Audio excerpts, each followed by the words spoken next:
আসসালামু আলাইকুম। বিসমিল্লাহির রহমানির রহিম। সূরা হাশরের ফজিলত।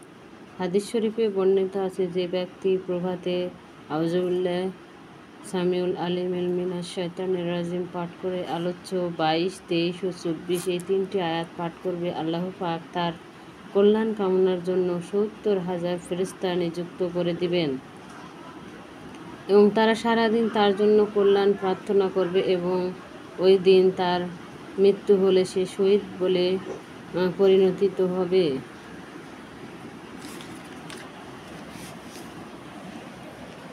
যার সাধারণ বুদ্ধি বা জ্ঞান কর্ম মিশক, জাফরান ও গোলাপ জলের সাহায্যে কালি বানিয়ে চিত্রামাটির বাসনে পূর্ণ পবিত্রভাবে সহিত বিসমিল্লাহ সহ সূরা হাশরে লিখে গোলাপ জলে দ্রুত করবে 41 বার, দিনে ভোরে খালি পেটে পান করবে, ইনশাল্লাহ তার জ্ঞান বৃদ্ধি পাবে। গুরুত্বপূর্ণ কোনো প্রয়োজন দেখা দিলে পূর্ণ একাগ্রস্তভাবে পবিত্রতার সাথে চার রাকাত নফল নামাজ আদায় করবে। প্রত্যেক রাকাতে সূরা ফাতিহা, সূরা হাশরের পাঠ করবে। নামাজ শেষে আল্লাহর দরবারে প্রয়োজনে উল্লেখ করে প্রার্থনা করবে, ইনশাল্লাহ আল্লাহ অতি সত্বর প্রয়োজন পূর্ণ হবে। সূরা হাশর। বিসমিল্লাহির রহমানির রহিম। পরম করুণাময় অসীম দয়ালু আল্লাহর নামে শুরু করছি। আকাশমণ্ডলী ও পৃথিবী যা কিছু আছে সবই আল্লাহর পবিত্রতা ঘোষণা করে। তিনি পরাক্রমশালী, প্রজ্ঞাময়। তিনি গ্রন্থধারীদের মধ্যে যারা কাফের তাদের প্রথম সমাবেশী তাদের আবাসভূমি হতে বিতাড়িত করেছিলেন। তোমরা কল্পনাও করনি যে ওরা নির্বাসিত হবে এবং ওরা মনে করছিল ওদের দুর্ভৃত্ত দুর্বলী আল্লাহর বাণী হতে ওদের ক্ষমা করবে, কিন্তু আল্লাহর শান্তি এমন এক দিক হতে এলো যা ছিল ওদের ধারণাতীত এবং ওদের অন্তরে তা ত্রাসের সঞ্চার করল। বিশ্বাসীদের নিয়ে ওরা নিজেদের বাড়িঘর নিজেরা ধ্বংস করে ফেলল। অতএব হে চক্ষুমান, শিক্ষা গ্রহণ করো এবং আল্লাহ ওদের নির্বাসনের সিদ্ধান্ত না দিলে ওদের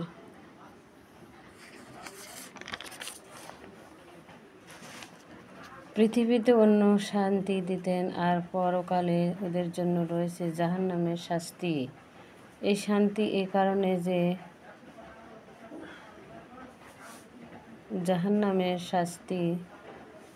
শাস্তি এ কারণে যে ওরা আল্লাহ ও তার রাসূলের বিরোধিতা করে এবং কেউ আল্লাহর বিরোধিতা করলে আল্লাহ তা শাস্তি দানে কঠোর। তোমরা যে খেজুর গাছগুলো কর্তন করছো কিংবা যেগুলো রেখে দিয়েছো তা তো আল্লাহরই অনুমতি ক্রমে, কেননা যিনি সত্য ত্যাগীদের লাঞ্ছিত করবেন, আল্লাহ নির্বাসিত ইহুদীদের কাছ হতে তার রাসূলকে যা দিয়েছিলেন তার জন্য তোমরা অশ্বে কিংবা উষ্টে আরোহণ করে যুদ্ধ করেননি। আল্লাহ তো যার উপর ইচ্ছা তার রাসূলদের কর্তৃত্ব দান করেন। আল্লাহ সর্ববিষয়ে সর্বশক্তিমান। আল্লাহ জনপদবাসীদের নিকট হতে তার রাসূলকে যা কিছু দিয়েছেন তা আল্লাহ তার রাসূলের ও রাসূলগণের স্বজনগণের এবং পিতৃহীন বালক বালিকার, অভাবগ্রস্ত ও পথচারীদের, যাতে তোমাদের মধ্যে যারা বিত্তবান কেবল তাদের মধ্যেই ঐশ্বর্য আবর্তন না করে। রাসূল যার অনুমতি দেয় তা তোমরা গ্রহণ করো এবং যা নিষেধ করে তা হতে বিরত থাকো এবং তোমরা আল্লাহকে ভয় করো। আল্লাহ শাস্তি দানে কঠোর। এই সম্পদ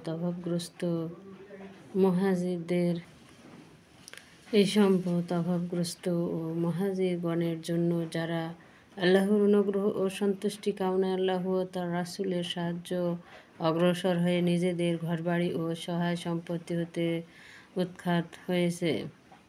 ওরা তো সত্যাশ্রয়ী ও মুহাজিরদের আগমনের পূর্বে ও নগরীর যে সকল অধিবাসী স্থাপন করেছিল তারা মুহাজিরদের ভালোবাসে এবং মুহাজিরদের যা দেখা হয়েছে তার জন্য তারা অন্তরে ঈর্ষা পোষণ করে না। তারা মুহাজিরদের নিজেদের উপর স্থান দেয়, নিজেরা অভাবগ্রস্ত হলো। যারা কার্পণ্য হতে নিজেদের মুক্ত করেছে, তারাই সফল কাম। যারা ওদের উপরে এসেছে তারা বলে, হে আল্লাহর রব, তোমাদের এবং আমাদের পূর্বে বিশ্বাসী ভ্রাতাগণকে ক্ষমা করো এবং বিশ্বাসীদের প্রতি আমাদের মনে হিংসা দেশ রেখো না। হে আল্লাহ, হে আমাদের রব, তুমি তো দয়ালু এবং পরম। তুমি কি মুনাফিকদের দেখনি? ওরা কিতাববাসীদের মধ্যে যারা কাফের ওদের যেসব সঙ্গীকে বলে, তোমরা যদি বহিষ্কৃত হও আমরা অবশ্যই তোমাদের সঙ্গে দেশত্যাগী হব, তোমাদের ব্যাপারে কখনো কারো কথা মানব না এবং তোমরা সংগ্রাম করলে সাহায্য করব। কিন্তু আল্লাহ সাহায্য দিচ্ছেন যে ওরা অবশ্যই মিথ্যাবাদী ও ওরা বহিষ্কৃত। মুনাফিকেরা তাদের সাথে দেশ ত্যাগ করবে এবং এবং ওরা সংগ্রাম করলে এরা ওদের সাহায্য করতে এলো পুষ্ট প্রদর্শন করবে, অতঃপর তারা কোনো সাহায্যই পাবে না। প্রকৃতপক্ষে তোমরাই তাদের অন্তরে আল্লাহ অপেক্ষা অধিকতর ভয়ের কারণ, কেননা তারা এক নির্বোধ সম্প্রদায়। এরা সমবেতভাবে তোমাদের বিরুদ্ধে যুদ্ধ করবে না, সুরক্ষিত জনপথে দুর্গ প্রাচীরের অন্তরালে ছাড়া। তাদের পারস্পরিক যুদ্ধের প্রচণ্ড হয়ে থাকে।